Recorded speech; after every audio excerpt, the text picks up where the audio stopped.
Good day. Let's talk about IQ5. So let's go right over here first. This is our modular approach to panels.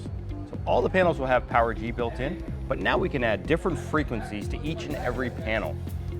We have every card from every different frequency, 319, 345, and 433 megahertz. We can also add Zigbee and an Ethernet card.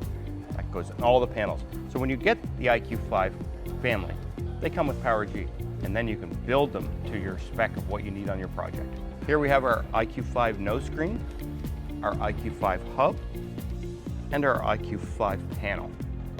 Go dive into some of the features of it. So we'll go to our IQ5 panel. IQ5 shows you, our partners, that we're listening. Higher resolution camera, built-in PowerG, modular approach with that PowerG so we can add frequencies, LED placement, turn those on or off, listening to the installer, backplate is larger, bracket is adjustable, power supply is now 12 volts DC. We even thought about moving the tamper on the back of the panel into a better place just by the feedback of the technicians. IQ panels, IQ products, DSC, PowerG, we're listening.